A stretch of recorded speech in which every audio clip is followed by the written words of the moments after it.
Tere, hea kuulaja ja vaataja. Täna siis me siin Ivariga juhtimiseta 158. episood. Mina olen täna natukene teistmoodi. Läbisin pisikese protseduuri, et hingata paremini, nii et ma loodan, et see kellelegi nagu vastu ei hakka või vastupidi nagu annab võib-olla ka endale mõtte, et miks mitte ka endaga vahepeal oma nii-öelda hingamist parandada. Ivar, tänane teema. Selline huvitav teema, mille sa välja viskasid, on petturi tunne. Mis see on? Ja ega mina ise seda ei visanud, see tuli ühe kuulaja käest, nii et tervitused, kui sa meid kuulad. Et ühe kuulaja käest tuli see soov seda teemat lahata ja siis ma hakkasin mõtlema, et mul on tõesti viimasel ajal ka päris mitu sellist üks-ühele klienti, kes selle petturi sündroomiga nii-öelda kokku puutuvad. Aga see oli ka enne, kui me selle juurde lähme, et siis sinu tänane teistsugune väljanägemine, et see olgu siis reklaamiks nendele, kes meid on harjunud Spotify'st kuulama, aga et me oleme siis YouTube'ist ka olemas, et siis saab YouTube'i minna vaatama, et milline siis Reerika välja näeb täna teistmoodi. Mul on endal küll nii teistmoodi olla. aga oluline on see, et me ei jätnud seda episoodi ära, vaid me läheme ikkagi laivi, sest elu tuleb ette ja mitte siis nagu peita ja varjata, vaid ikkagi teha see asi nagu nii-öelda läbi, mis sa oled nendele plaaninud teha. Just, täpselt. Nii et, aga minnes siis selle petturi sündroomi juurde, see vist inglise keeles on imposter syndrome, et see on midagi, millest on viimasel ajal hakatud palju rääkima. Vähemalt ma olen kuidagi kokku puutunud sellega, selle sõnavaraga. Et kus inimene siis tunneb, et ta tegelikult ei justkui nagu petab kedagi oma tegemistega, et tegelikult ei ole asjad nii hästi, kui need välja paistavad. Et kuidagi kogemata midagi saavutatud või tunnustust on keeruline vastu võtta, et mis nüüd mina ja tegelikult see kõik oli lihtsalt õnne küsimus, et see on siis see petturi sündroom, mismoodi mina seda mõistan või aru saan. Jah, eks ta on selline mitmetahuline ja ka mina olen seda läbi nii-öelda käinud ja ma tänaseks ütleks nagu seda, et see ei ole kohe kindlasti mingi halb märk või ilmaasjata tunne, see petturi tunne sinu sees, kus sa tõesti tunned, et isegi raha võib-olla vastu võtta on nagu raske või kingitust vastu võtta on raske, et sa justkui tunned nagu nii-öelda, et sa petaksid. See minu meelest viitab sellele kohale uskumusele meis endis, et me ei ole nagu piisavad, mis annab meile tegelikult väga hea juurdepääsu endasse ja enda vastuvõtmisesse. Et see ei ole vale tunne, et seda ei peaks nagu kuidagi vältima või ära lükkama, vaid ikkagi pigem minema sügavamale sisse küsima, et mis see tunne mulle öelda tahab ja millist, see ei ole ju tõde tegelikult, me saame aru, see petturi tunne ei ole tõde. See on lihtsalt üks uskumus, mis seal sinu sees nii-öelda on ja tahab lihtsalt märkamist ja uut teadvustamist. Jaa, mulle tundub, et viimasel ajal, et kuidas nagu klassikaliselt nagu lähenetakse sellega, et me hakkame siis seda mõttemalli nagu muutma, aga minu meelest see nagu väga hästi sisse, et see mõttemalli muutmine, et see ei aita selle sündroomi puhul, ehk et see ei ole nii-öelda mõttetasandi teema ainult. Võib-olla mõnikord on, aga kuidagi ainult mõttetasandi teema ta ei ole, et seal on just nimelt see tunne, mingisugune sügavam tunne seal taga, mis on tinginud sellise perfektsionismi või nagu hirmu sellise nagu paljastamise eest või ärevuse, et keegi saab aru, et ma tegelikult ei oska piisavalt hästi ja tegelikult ma lihtsalt nagu feigin siin, et seal on ikkagi, kui me sügavamalt sinna vaatame, seal on mingisugune emotsioon, mis on ühel hetkel kinni jäänud meisse ja see emotsioon on hakanud tekitama mõtteid ja need omakorda jälle tekitavad mingisuguse järgmise loo ja järgmise nagu situatsiooni, mis tekitab omakorda emotsiooni ja jälle mingisuguseid mõtteid ja emotsioone, et ta käib nii-öelda nagu ratast mööda, kuni me selle emotsiooniga nagu ei saa kontakti, mis siis päriselt jäi sinna kinni kunagi. Ehk et tihti need petturi sündroomiga inimesed on teraapia nimetuse all siis sellised tublid tüdrukud või tublid poisid, kes on olnud hästi toredad ja head oma vanematele, et mitte neile tüli teha, et neil on niigi, ma ei tea, kas neil on niigi keeruline või nad vastupidi, nende osas tuleb hästi tänulik olla, sest et nad on nii palju mu heaks teinud ja nüüd ma pean olema hästi tubli tüdruk või hästi tubli poiss, et mitte oma vanematele siis kuidagi pahamalt valmistada ja see tänuvõlg on võib-olla nagu suur seal, ehk et seal on nii palju selliseid sügavamaid kihte seal taga petturi sündroomidega, kui lihtsalt, et teadvustama mõttemaailma ja muuda ära. Absoluutselt, ma arvan üldse üks mõttemaailma muutmine ei olegi ju lihtsalt see, et ma võtan uue mõttepaha, et ega selle mõtteviisiga on ju samamoodi, et kui sa võtad mingi, nimetame nii lause, et ma ei tea, olen piisav, siis see, et sa lihtsalt kordad seda, et ma olen piisav, ei ole nagu piisav. See piisavus tuleb nagu nii-öelda ikkagi sellega joonduda, et iga valik, mis sa teed sellest kohast, et ma olen piisav ja selle läbi sa tegelikult seda teadvustad, on ju, et ta samamoodi on ju tegelikult tekkinud see mõtteviis, uskumus või emotsioon päeva lõpuks sinna selle läbi, et sa oled seda piisavalt palju korranud, et no ma ei tea, on sulle seda, ma ei tea, väiksena nagu öelnud, et mida sa siin kogu aeg valetad või mis sa siin nagu nii-öelda teed ja sa pole üldse piisavalt nagu nii-öelda suur veel, sa oled veel liiga väike, et üldse midagi nagu nii-öelda arvata või öelda, on ju. Ja siis sa lihtsalt nagu hakkad järjepidevalt seda endale kordama ja nii-öelda sellest saab selline nagu sügav veendumus, eeldus, arvamus, mis siis tegelikult teatud mõttes tekibki väike blokeering või takistus meile siis elu jooksul, kus me siis tõmbame ennast tagasi, lõikame ära oma jalad, nimetame nii, on ju, et paista välja väiksem, et mitte nii-öelda takistada kedagi või olla kuidagi särav ja teha kellelegi liiga, blablabla, on ju, sellepärast, et sa proovid nagu ellu jääda, on ju, toime tulla. Jah, just ehk jah, täpselt see, et proovin ellu jääda, et mitte ainult olla nagu väga tubli, vaid just, et vaikimine on ellujäämine ja enda esile toomine on ohtlik ja nii edasi, mis on nagu jama, on ju, ja mis on paljudel eestlastel kuidagi kultuuriliselt, kohe ilmub ühes veebiajakirjas mul artikkel sel teemal, et kui palju meil kultuuris on sellist tasa olemist ja vaikimine kuld ja rääkimine hõbed vaikusest loomulikult, kui me spirituaalses mõttes vaatame, siin nii väga palju väärtust, aga see negatiivne aspekt selles vaikimine kuld, rääkimine hõbe taga on see, et ära paista välja, ära ole nähtav, ära ole teistsugune ja nii edasi. Ja kui me läheme tagasi oma ajaloos, siis see kõik ongi olnud ohtlik, et kui ma olen olnud nähtav ja edukas ja nii edasi. Aga veel neid põhjuseid selle taga võib-olla välja tuua, et ka tunnustamine, et kui ma olen noorena saanud või lapsena saanud seda tunnustust ainult siis, kui ma olen saavutanud midagi, kui ma olen teinud midagi. Ma ei tea, olnud tubli laps, pesnud põranda ära ja pannud, ma ei tea, nõudkappi ja no mis iganes on ju ja peenrad ära rohinud, et saades nagu tunnustus siis, kui ma olen tubli, mitte siis, kui ma nagu lihtsalt olen selline, kes ma olen. Et see on liigne nõudlikkus on ju vanemate õpetajate, treenerite, kõige poolt, et või selline võrdlemine ja võistlemine, et mida me kooli ajal näiteks, kellel on õed-vennad, kes on käinud samas koolis, siis õpetaja mõnikord võrdleb, on ju, tead, sinu õde oli küll juba selleks hetkeks palju tubli, tugevam, on ju, ja ka kodus on ju, et oi, et Reilika selleks ajaks juba küll oskas nagu niimoodi teha, on ju, aga sina veel ei oska. Et siis me võtame selle kõik tööellu kaasa ühel hetkel ja siis juhid hakkavad ka tunnustama ainult siis, kui on nagu hästi palju tegevusi ja toimetamisi kogu aeg. Et mulle tundub, et see korporatiivmaailm on selline petturi sündroomiga inimesi kas just täis, aga neid jagub väga paljudesse kohtadesse, kes siis arvavad, et teised peavad ka tegema niimoodi, nagu nemad teevad ja tegutsemise olemuse kinni matma. No siit me jõuame tegelikult ju ka jälle siis sellesse nii-öelda FOMO vaatesse, on ju, et seesama nii-öelda võrdlemine ja kõik see viib lõpuks selleni, et sul on kogu aeg hirm millestki nagu ilma jääda, on ju.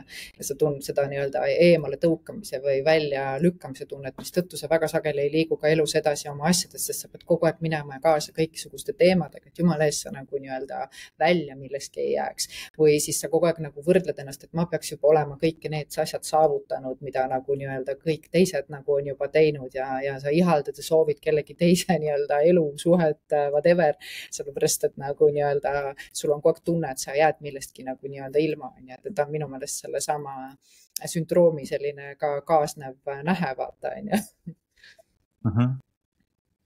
jah, ja kui me mõtleme sellise klassikalise korporatiivelu peale, siis see ongi üles ehitatud, nagu me mõni episood tagasi rääkisime, hirmudele ja hirmule, et ma jään millestki ilma. See fear of missing out, FOMO on ju, mida see viitab, see on selline valdav ja hirm ka selles, et keegi saab teada, mis on selle petturi sündroomi puhul, et hirm, et keegi saab teada, et ma tegelikult ei olegi nii tubli. Et erinevad hirmud kogu aeg ja need meid siis juhivad kogu aeg. jah. No siin on ka nagu huvitav, et ma just vaatasin, ütleme nii-öelda sellise ego vaatepinklist, et ego üks külg, ta soovib ju tegelikult vägagi tunnustust, kiitust, ma olen nii tubli, edutunnet, saavutusi ja selle vastanduspooleks on tegelikult see, et ka pettumuse külg ehk, et nagu kui midagi läheb kehvasti, siis sa tegelikult tunned seda, et ma ei tea, mind on petetud või ma ei ole nagu nii-öelda läbi löönud või nii edasi, et ehk, et kui sa nagu tunnetad ja elad sellest ego kohast ehk, et sul ei ole neutraalsust oma nagu asjade osas, siis tegelikult sa kogu aeg selle kaalukausil nagu nii-öelda justkui pendeldad, on ju. Et see ongi ju, nimetatakse siis attachment'iks, et sa oled nagu kuidagi jääd nagu kinni nendesse nii-öelda siis saavutuste ühte teise aspekti, on ju. Kord on, kord ei ole ja kogu aeg siis emotsionaalselt kõigub, kord on sul enda osas hea tunne, kord ei ole sul enda osas hea tunne, on ju.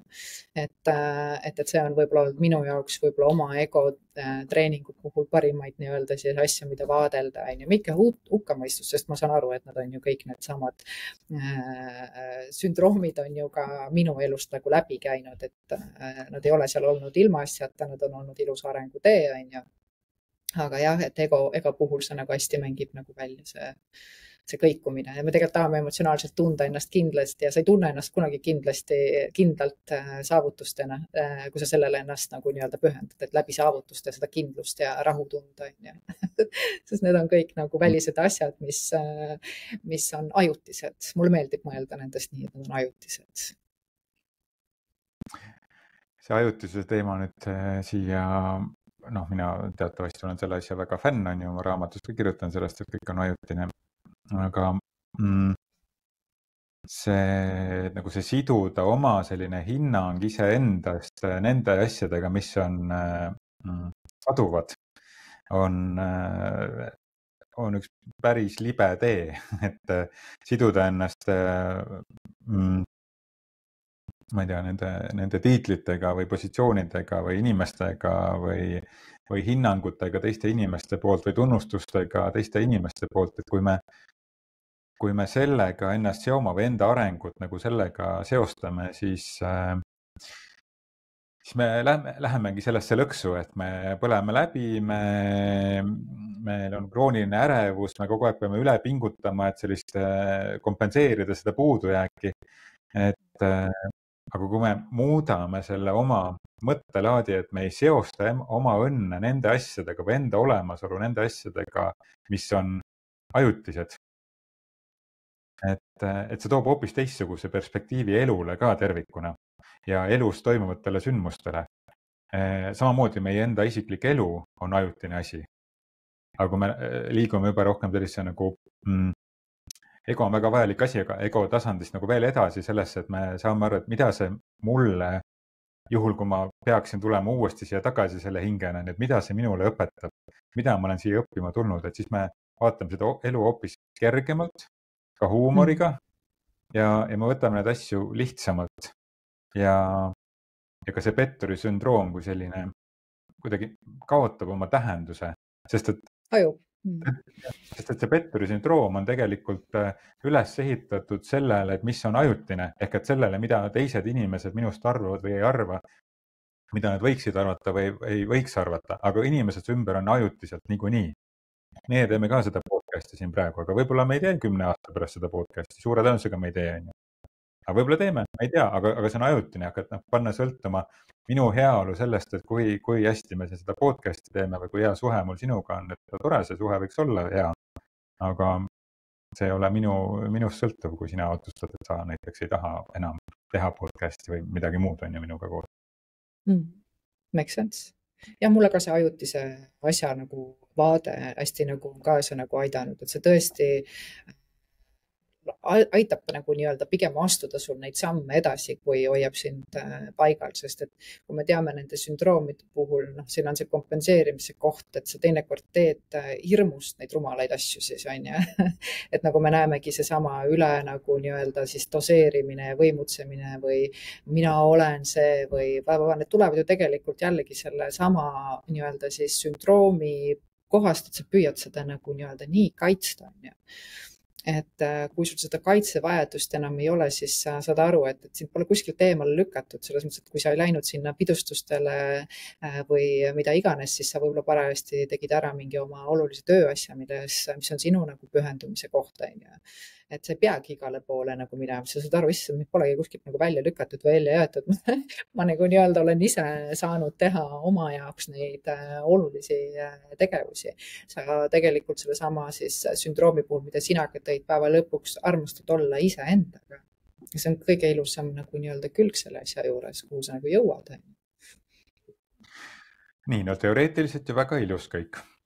Aga ma praegu mõtlen, ma olen viimastel päevadel mõelnud selle peale, et okei, miks ma seda sotsiaalmeediat nii palju jälgin. Ma olen siin Instagramis ka hakanud oma nagu juhtimisalaseid postitusi tegema aga mis point sellel asjal on, et kui ma nagu vaatan kogu seda Instagrami ja LinkedIni ja kõik need erinevad sotsiaalmeediakanalid, kõik on täis kõikvõimalikke coach'e, juhtimiskoolitajaid, mentori ja kõike muud, enesearengu treenereid ja arengupartnereid ja kõike muud. Ehk et kõik üritavad sulle öelda midagi, mismoodi sa oma elu pead elama, ja mismoodi on õige ja kuidas just mina olen see, kes aitab sind selle õige teeni. Ja siis nii lihtne on nagu ennast ka sinna tõmmata. Et oot, kõik teevad, aga siis ju nagu mina jään sellest asjast ilma, ma ei tea, õige klient ei leia mind üles, on ju, või kui ei leia, siis ei leia, on ju, aga et ma pean ikkagi olema ka nagu hästi nagu nähtav seal igas kanalis. Ja see on seesama see fear of missing out või natukene ka see petturi sündroomi mingisugune osa, ehk et vastasel juhul ma ei ole nagu oluline või piisav, kui ma ei tee. Ehk kui ma lihtsalt olen. Ja ma olen nagu mõelnud selle pealt, okei, paljud inimesed küsivad järgmist raamatut ja ülejärgmist raamatut, et peaks nagu tulema. Ja siis, mida ma selle asemel teen, ma nagu keskendun sellele, et sotsiaalmeedias ennast promoda. Tundub nagu täitsa jabur. Ja siis teistpidi, kui ma jätan ennast nagu sealt välja, siis tundub, et oot, aga kõik teised ju nagu räägivad, mida nad teevad. Kuidas inimesteni info jõuab tänapäeval, kui ma ennast jätan välja. Ja et ühesõnaga selline täitsa praktiline dilemma on mu sees praegu, on ju. Aga ma võin võib-olla siit jagada, sest et mina ka päris pikalt ei jaganud ja ma olen ka aktiviseerunud ja mul oli ka väga raske just selle sama koha pealt, et kõike ju on, kuni ma sain aru, et minus on midagi nagu nii-öelda erilist, muidu ma siin ei oleks. Teine asi on nagu see, et ma lükkasin või jätsin nagu selles mõttes, ma ei mõelnud enam enda peale. Ma hakkasin pigem nagu nii-öelda mõtlema selle peale, aga mis siis, kui kellelgi on just seda tarkust või teadmist praegu nagu nii-öelda vaja, isegi kui ühel inimesel. Ja see on aidanud mul lihtsalt nagu nii-öelda jagada ja tulla nagu nii-öelda lihtsalt nähtavale. Ja ma arvan, et täna see on järjest nagu loomulikum ja mugavam, ma ei pea nagu valima, mida ma isegi sinna panen. Mind piiras nagu see, kui ma pean ainult juhtimisalast asja panema. Siis ma sain aru, et ma jagan elu nii, nagu see on, vaata, on ju. Ma iga päev taipan midagi, ma iga päev märkan midagi. Ja miks mitte siis teha sellest nagu nii-öelda sisu ja osa nagu nii-öelda elamisest, sest ma olen alati elanud selle põhimõtte järgi, et sharing is caring, et lihtsalt jaga, vaata, on ju. Ja kui see paha tunne tekib sisse, et oh my god, et ma nüüd tegin midagi, et upitada ennast, siis ma lihtsalt mõtlen, et see ei ole tõde. See on lihtsalt üks uskumus ja valin aru saada midagi muud, on ju. See on lihtsalt see lugu, mida ma olen endale nagu rääkinud, on ju, nüüd ja teadvustanud. Kas ta on alati lihtne? Ei ole, pärast mõnda postituse panekut on ikka siuke värin sees, on ju, ebamugav, et järsku midagi, aga see on lihtsalt nagu mööduv nähe, vaata, et ma ei jää kinni enam nendesse tunnetesse. Ma mõtlen, et see postitusi teha, see kuidagi erinevatel väga avatud või mitte avatud teemadel, ma kuidagi tunnen, et mul seda osa nagu ei ole. Aga on see osa sellest samast petturi sündroomist, et aga miks üldse? Et mis ma sellest toodan? Miks mitte? käies nagu ringi, siis nagu okei, ma saan aru kõik sellest, et sotsiaalmeedias nagu 98% inimestest tarbib, siis ainult 2% loob, on ju see, mida sa näed, on see, mida teised loovad, on ju. aga et see võrdlus ehk, et see on seesama see Petteri sündroomi üks aspekt, on ju. Et sa pead justkui nagu tegema kogu aeg nagu midagi looma kogu aeg, sest vastasel juhul sa ei ole nagu väärtuslik, kui sa lihtsalt oled. Kui sa ei tee, kui sa lihtsalt nagu oled, et siis sa justkui nagu ei ole nagu väärtuslik, et see on lihtsalt hästi üks oluline osa sellest Petteri sündroomist, sellepärast ma seda näidet siin kuidagi lahkaks hea meelega. Ja ma võib-olla tooks siia selle, et ma ise olen seda Kabbalahit päris tükk aega nagu nii-öelda nüüd õppinud ja tudeerinud ja seal on nagu toodud välja, et meie hinge üks selline korrektsiooni koht on häbi, on ju. Ehk et ega see sama sündroom on natuke häbiga seotud ja ma usun, et siin see korrektsioon endas nagu teha on täiesti tervislik nagu nii-öelda teema, ehk et tunnetada seda häbi, öelda oh, what a blessing ja vaadata, kuhu see sind siit nagu edasi viib, on ju. Et see on lihtsalt, ma usun, et me kõikide hingedes on mingid kellel on häbi, kellel on mingisugused äralükkamised, mis on niisugused peamised nagu teemad, mida me siis nagu nii-öelda kogeme, vaata, on ju.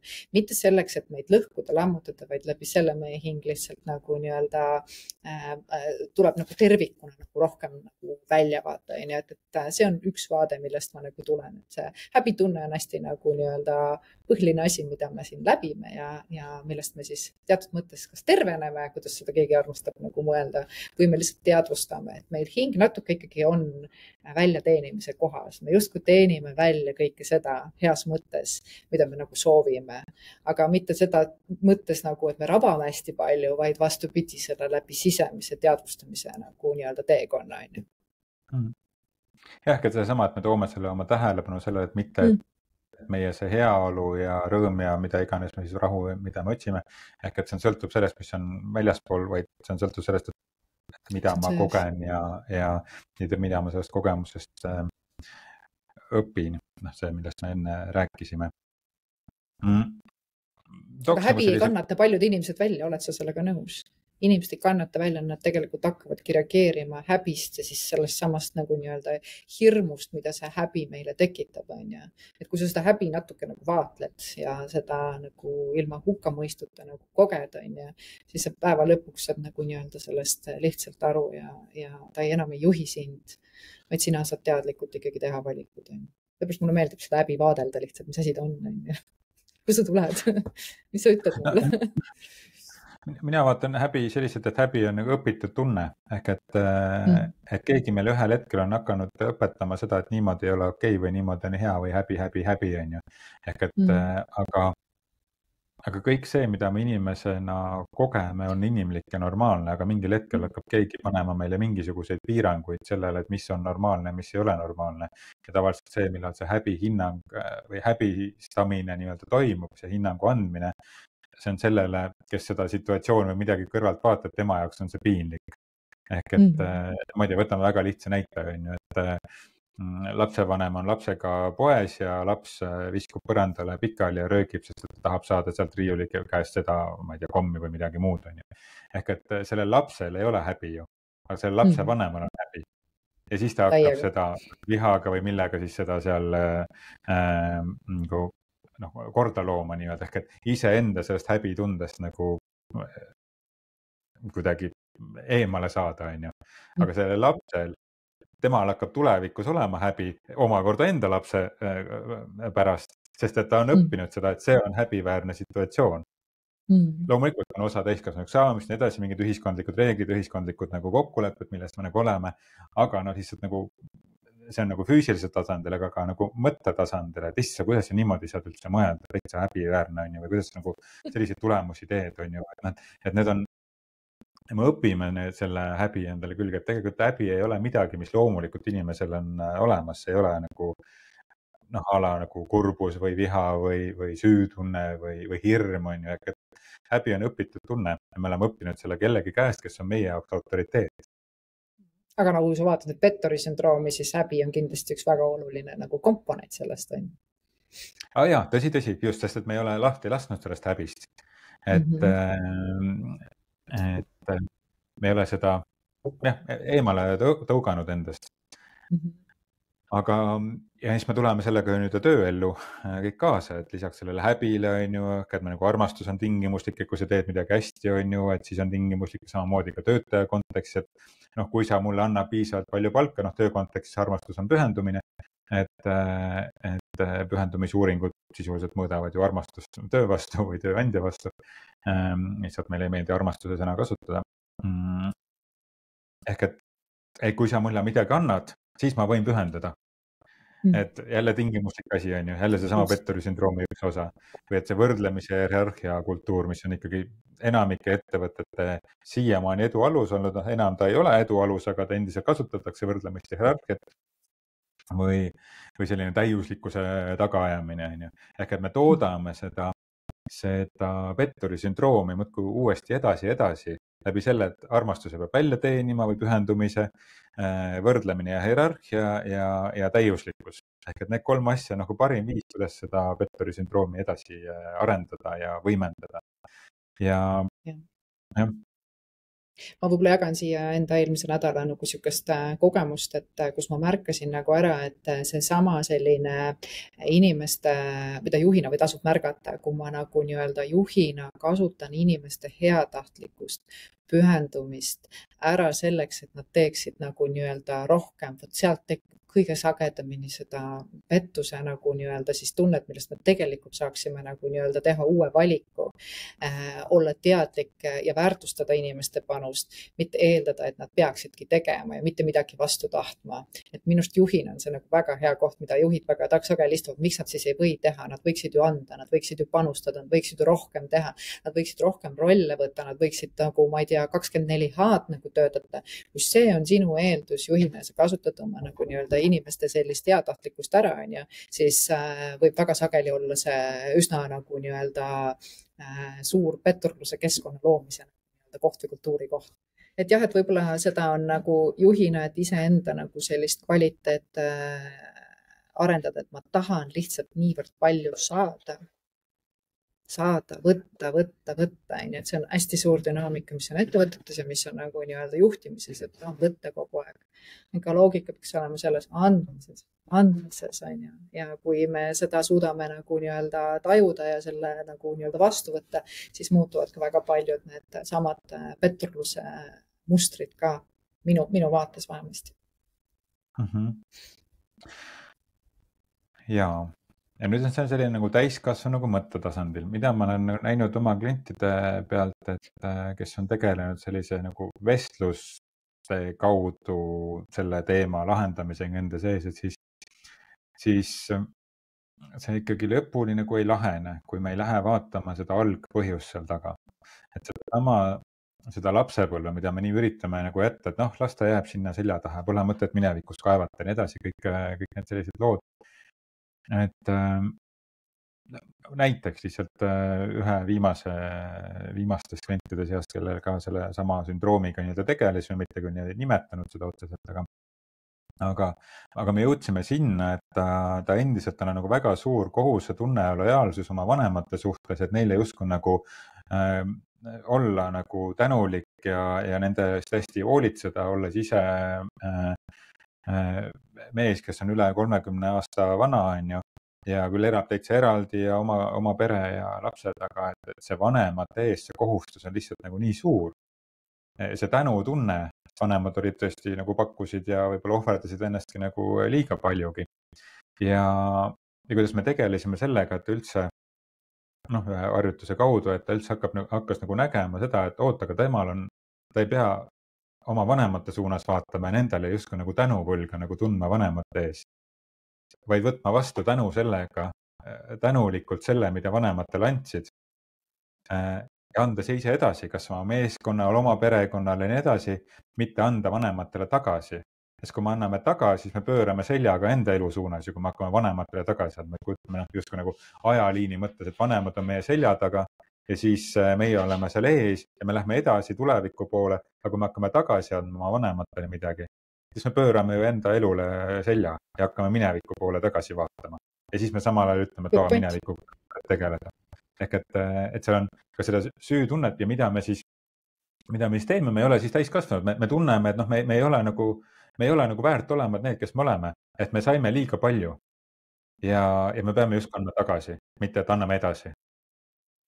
See on ka üks ilus koht ja mina võib-olla nädalavahetusel ise siia juurde täiendades kogesin sellist kohta, et vanemad tegelikult ei austa oma lapsi, millest ka see asi tuleb. Nad armastavad oma lapsi, nad hoolivad oma laste eest ja miks ta on väga sageli konfliktid laste ja vanemate vahel mingis kohas, see ongi täiskasvanuks saamise koht, sellepärast et lõppude lõpuks laps ütlebki, see on minu valik, kuidas ma oma elu elan, see on minu valik, kuidas ma oma lapsi kasvatan, see on minu valik, kuidas ma oma nagu nii-öelda tööd teen ja siis läbi konfliktide kahjuks küll või õnneks mida iganes, mingil hetkel hakkavad vanemad siis oma lapsi nagu nii-öelda päriselt austama. Kuigi me saaksime seda täna siin teha, et mina olen näiteks oma elus rakendanud oma laste puhul just austamist, nende otsuste ja valikute austamist, mis nad teevad.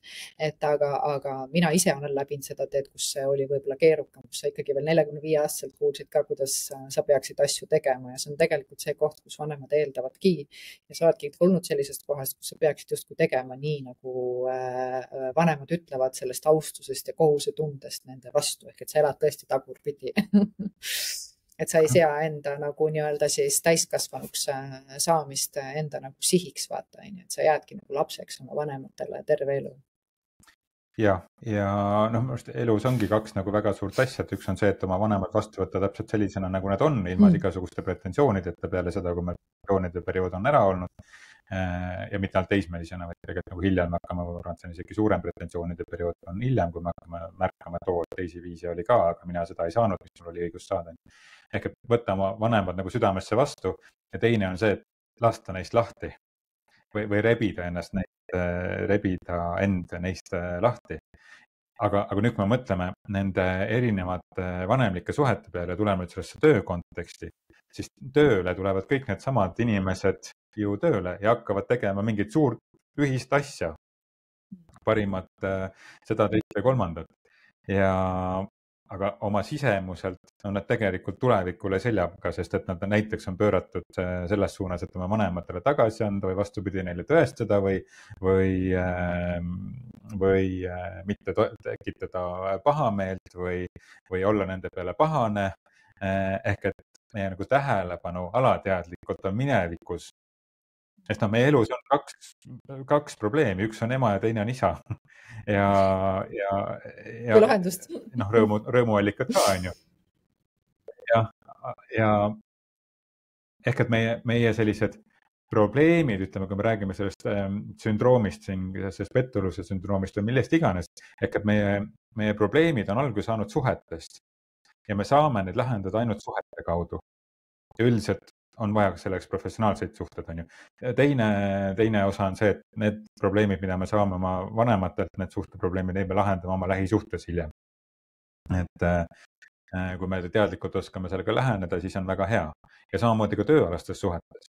Ehk et enamik nendest probleemidest, mis meil tööalaselt on, kui me hakkame need otsima, neid juuri, siis me jõuame suhtesse sellega, mis on nendel inimestel olnud oma lapse vanematega. Ja loomulikult me töö kontekst tunneb, et meil ei ole mõtet sellega tegeleda, seda me ei taha tegeleda, aga kui me hakkame vaatama, see on kaks kohta, kus meie probleemid tekivad, kus need juured on. Ja kui me sinna juure tasemele nagu tagasi ei lähe, me ei hakka mõtlema selle peale, rääkimata emotsioonidest või nii-öelda oma ette kujutlema seda, et kuidas see seal oli, ja seda emotsiooni läbi kogema, no siis me elamegi selles petturuse sündroomis. Teeme ainult rohkem ja võrdleme ja võistleme ja kardame kaotada ja oleme mitte piisavad, mis on spirituaalses maailmas, ütleme, need, kes spirituaalsusega ja enesearenguga tegelevad, siis hästi populaarne on olla mitte piisav, on ju. Et siis me oleme mitte piisavad ja nii edasi, aga vajame kõiki neid vahendeid selleks, et seda piisavust tõsta, aga samas ei julge minna tagasi sellesse situatsiooni, mis päriselt haiget tegi. Ja siis loodame, et mingisugused asjad muutuvad. Ei muutu sellest, kui me käin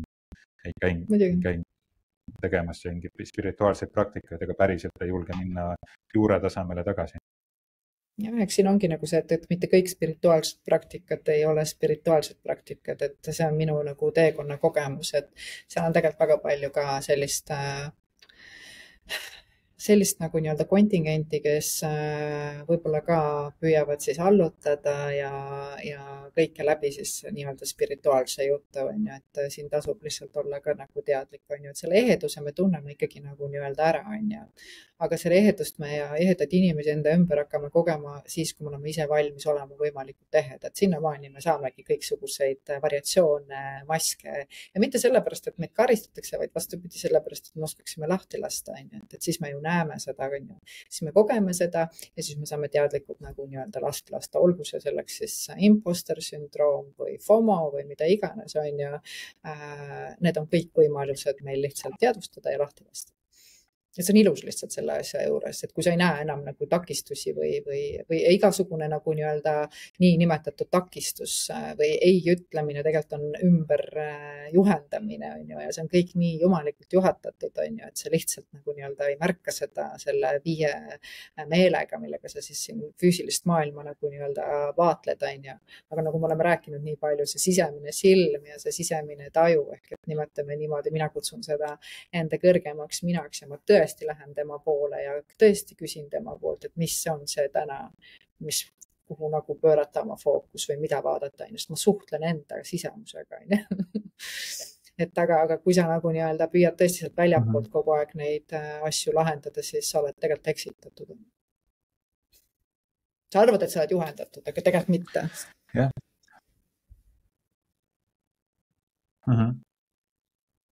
Jah, ehk et sellest välistest asjadest justkui nagu lahti laskmine on ju, kõlab ilusasti, aga kui ma mõtlen inimese peale, kes igapäevaselt on töökeskkonnas, et no kuidas ma siis seda lahti laskmist siin nagu teen. Kõige parem, mida mina ise... Toredalt ju kõlab. No see lahti laskmine on ka alati küsimus, et mida ma siis lahti lasen, aga mida mina hakkasin ise praktiseerima, oli võib-olla see, et mitte millelgi pole mitte mingit tähendust peale selle, mida ma ise sellele annan nagu nii-öelda. Ehk et ma nagu harjutasin teadlikult, kuidas ma ütlen, mitte süüdistama teisi, mitte nagu nii-öelda kurtma, et ma nagu nägin neid kui omadusi, mida ma olin elus nagu nii-öelda õppinud ja kui need lõppesid, siis sa tegelikult hakkasid järjest enam nagu nii-öelda avanema ise sisemiselt, et süda on veel, ma nimetan seda, et süda on nagu hästi kinni justkui on ju. Ja aga kui me oleme näiteks väikse lapsega ehe näha, süda on nii avatud, et siis hakkad mõtlema, et okei, et siin kohas mul on süda nii kinni, miks ta on nii kinni, vaata on ju, siin on nagu need mingisugused siis hirmud, kartused, whatever on ju, või lapsega nagu nii vaba on ju. Et see annab sulle lihtsalt võimaluse hakata ennast kõrvalt järgima ja jah, natuke distsipliini on ka ikkagi teadlikkust igas kohas. Et seal, kus ma valisin ennast õigustada või kaitsta, seal ma jään vait, vaata, ma kuulatlen ja vaatan teisi ja küsin enda sees, mis see on. See ongi see praktika, teeme. Keegi pole öeldud, et sa ei pea mitte midagi tegema.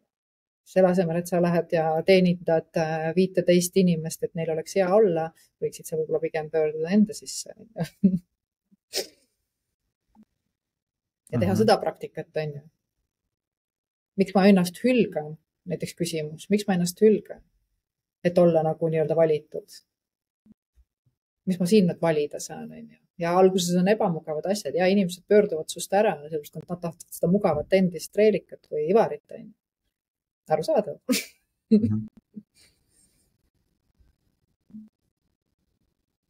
Jah, ühe kliendiga meil tekkis küsimus üles, et okei, kas sa nüüd hülgad oma, nii-öelda eraldad ennast oma vanematest või sa hülgad iseennast, et nüüd saad valida, et kas sa endiselt hülgad iseennast ja pöörad oma tähelepanu sellele, kuidas nendel oleks nagu hea ja nad ei muretseks su pärast ja nii edasi.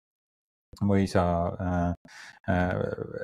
nii-öelda tõmbad ennast nendest lahti ja asud edasi liikuma elus ja tajud seda, et nad toetavad sind, on ju, ja lähedki räägid nendega ja no, elu näitas, et vanemad olidki väga toetavad nende otsuste tegemisel, mida see inimene oli valmis ette võtma.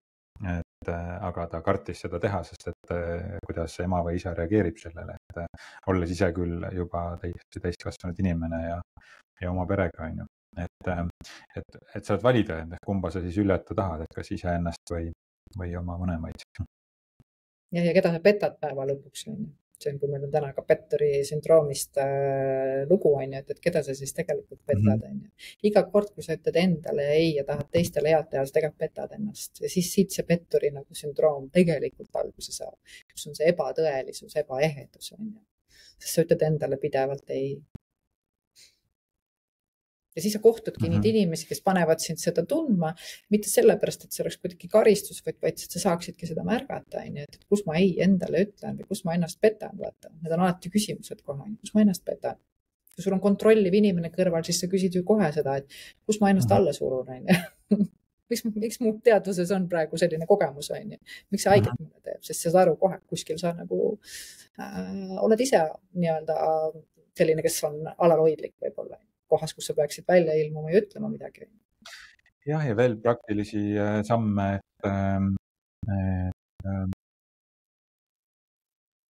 et see täiuslikkuse illusioon, et ma arvan, et see on ka midagi, mis selle petturi sündroomi puhul on, et me arvame, et kõike saab teha täiuslikult, et mulle väga meeldib ühest filmist, üks ütleb, et me inimene siia mitte perfektsesse maailma ja siis oleme üllatanud, et me ei suuda seda perfektseks teha, ja oleme väga häiritud sellest ja tunneme palju ärevust ja kõike muud. Et saada ka aru, et kuhu me oleme tulnud, et kui me vaatame seda sellest samast hinge kontekstist või oma nagu teekonna kontekst, et me ei saa teha asju perfektselt, et nii nagu kunagi, kui me oma podcast'iga alustasime, siis minul oli vaja lahti lasta sellest, et better done than perfect, ehk et see võtta omaks ja lahti lasta sellest, et kõigepealt tuleb kõik asjad perfektseks saada, et ka eelmine kord oli mina internet siin jupsis, täna jupsib sinul natukene, et on nagu on, aga sõnum saab nagu edasi antud või meil on omavahel põnev rääkida ja me ei pea nagu muretsema sellepärast, et kuidas see nüüd täpselt see pildi kvaliteet nüüd siin praegu on ju, et kui ma keskenduks nüüd ainult sellele, et milline see täpselt nüüd välja näeb kõik, siis ma tegelikult ju jätan kõrvale selle, mida ma tegelikult arutada tahan siin sinuga. Ja tänu sellele jääks võib-olla inimesed ilma mingisugusest mõttest, mis nende jaoks oli just täna siin vaja. Või nagu sa päris alguses ütlesid, et peale oma seda protseduuri, kas me jätame selle podcasti episoodi ära, ei jäta ära, et me räägime siin seda, mis meid huvitab ja kuidas see täpselt nagu välja paistab, et see ei saagi olla lõpuni perfektne.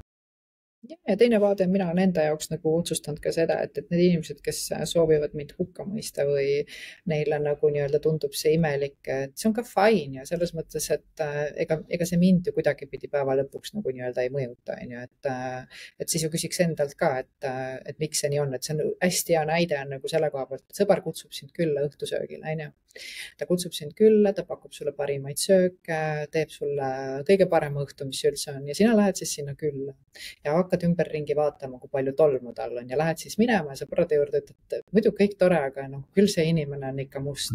Et kui ma ise nagu taban ennast sellistest kohtadest, et ma olen külla kutsutud, nagu meie siin tegelikult hostime praegu nagu nii-öelda siis olemist, ja keegi hakkab kurvi kritiseerima ja ütlema, et see ei peaks olema sobiv või nii ei tohiks nagu olla või bla, siis nagu ma ise hoiaksin sellistest kohtadest eemale, ma ei läheks sinna kohtadesse enne, kui ma tõesti suudaksin vaadata nagu nii-öelda avatud südamega neid asju. See on nii hea treening iseendale, et kuidas ma vaatan, kas ma nagu lähen ja nagu ütlen nendesse kohtadesse ja räägin tagaselja ja kommenteerin, kus minu jaoks on midagi nagu tehtud, vaata.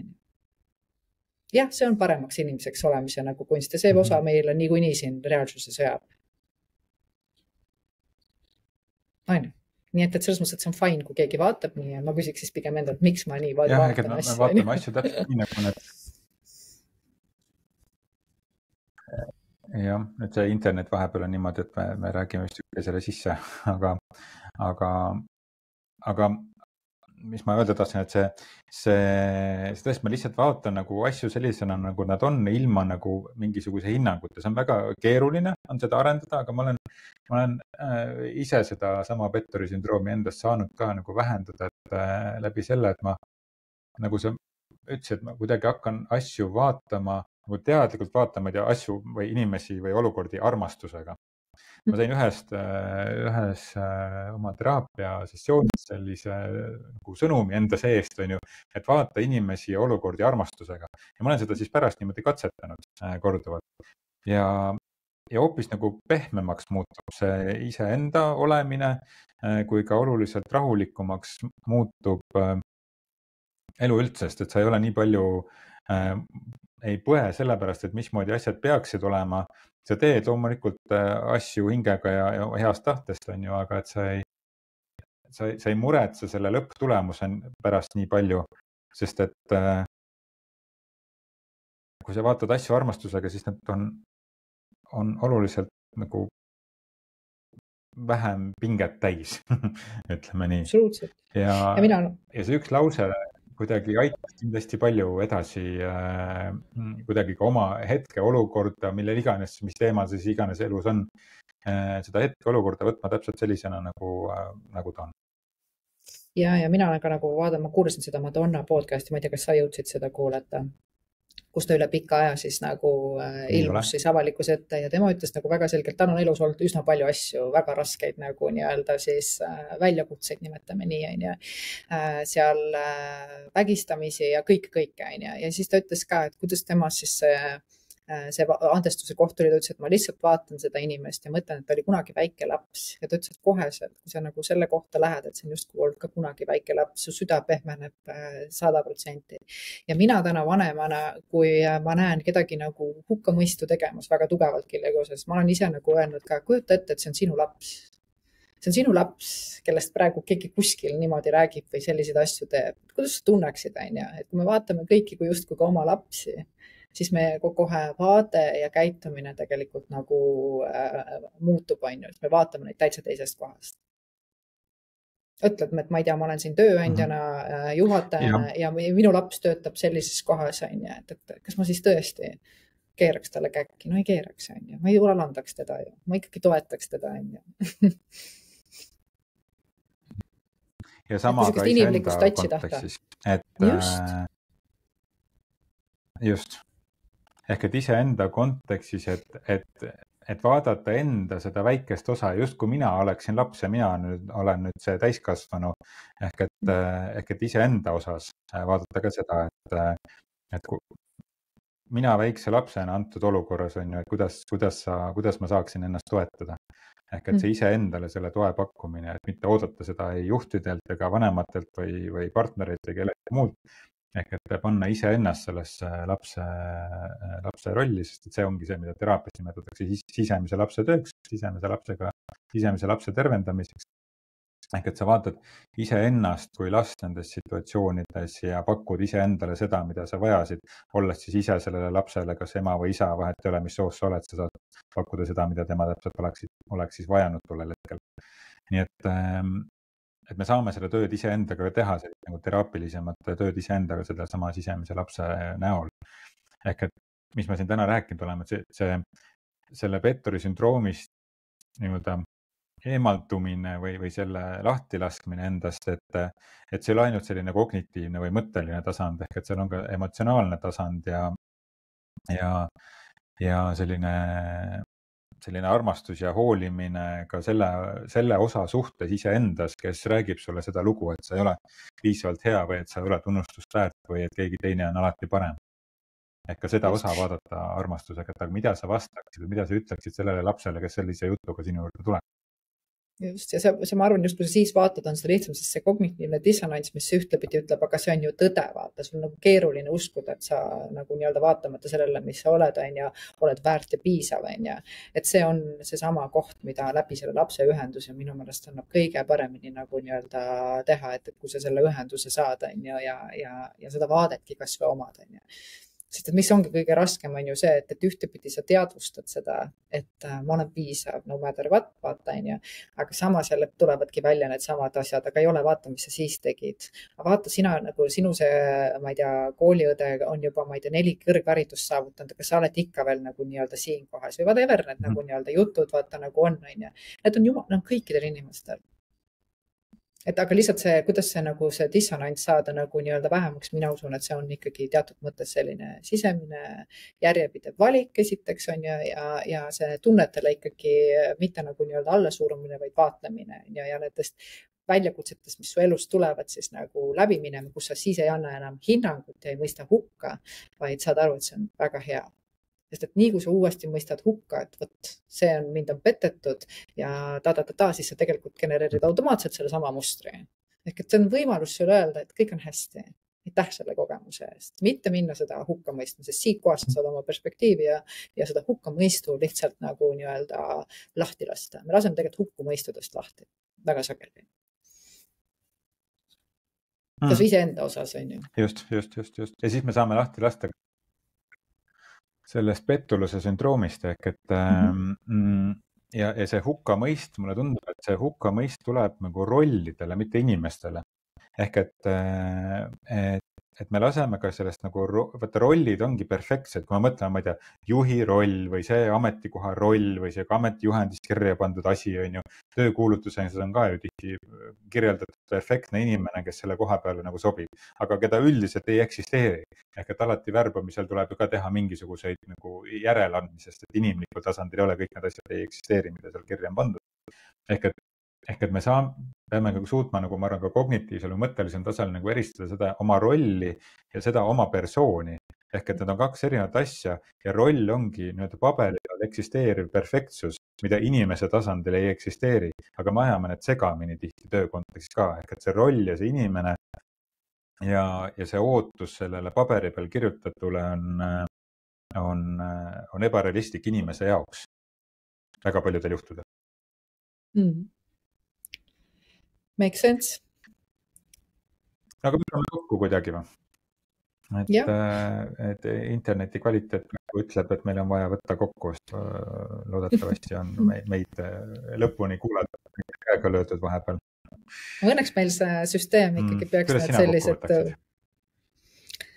Mina võtaks niimoodi, et ikkagi selline heaolu võiks olla nagu nii-öelda selline soov ja ikkagi teadvustada seda, et kõik on perfektne nii, nagu ta täpselt on. Et seda on ju tegelikult läbi erinevate siis õpetuste õpetatud, olgu see Buda või keegi teine, kes on öelnud, et ikkagi kui sul tunned rahulolematust ja näed, et nagu nii-öelda hirm või mis iganes sündroomid peale tulevad, et natuke tänulikkus selle eest, mis on ja lastagi lahti nendest hirmutunnetest mõista, lihtsalt see ei ole tõde, see on lihtsalt nagu nii-öelda uskumus ja praktiseerida ikkagi kohalolu ja tänulikkus sellest, mis on.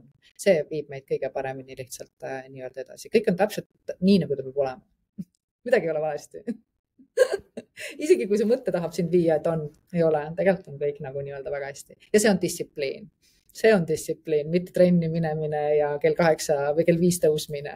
Distsipliin, päris distsipliini mõttes on ikkagi see, mida ma päeva lõpuks endale ütlen, et on ju. Üle loogika. Ma olen hästi nõus sinuga, et see distsipliin on see, kuidas me ise täpselt. Ma kuidagi võtan siit selle kaasa, et see petturi sündroom, et me saame seda endast lahti lasta läbi selle, kui me ei klammerdu ajutistesse asjadesse või kui me ei pane enda heaolu sõltuma ajutistest asjadest, mis on enamasti kõik need asjad, mis on väljaspool ja mõnikord ka meie enda keha. et me mitte väljaspool ainult, vaid ka seda, et me paneme oma õnne sõltuma sellest, et milline mu keha välja näeb ja milline mu kehakaal on ja nii edasi, on ju. Et kõik see on ajutine, aga et milline see minu sisekõne on ja see sisekõne distsipliin, ma arvan, hästi ilus koht, kuhu praegu siin jõuda, et see petturi sündroom on väga paljust kahjustav sisekõne ja distsiplineeri ennast seda kahjustavat sisekõnet muutma ja selleks, et seda muuta, on vaja võib-olla tihti vaadata minevikule otsa, vaadata mingitele emotsioonidele otsa, kogeda neid emotsioone, ehk et me saame emotsioonist lahti lasta siis, kui me oleme seda kogenud, siis ta ongi ära kasutatud ja ta saabki ära minna, on ju, et see on töö iseendaga ja soovitavalt võiks olla sellise professionaalse toega. Et siis me julgeme vaadata kohtadesse, kuhu me võib-olla muidu ei julge vaadata. mina võib-olla siiapoole annaks veel sellest jutust veel kaasa selle mõtte, et kui sa midagi nagu teed, siis küsid ikkagi iseendalt, et kas see tuleb sellest hirmust või see tuleb ikkagi nagu armastusest, on ju. Et seal tegelikult sa tunned ära, üks on kerge, teine on raske, on ju, et seda võib-olla ka natuke praktiseerida, et siis saab ka nendest igasugustest sündroomidest nagu nii-öelda võitu vaid saada.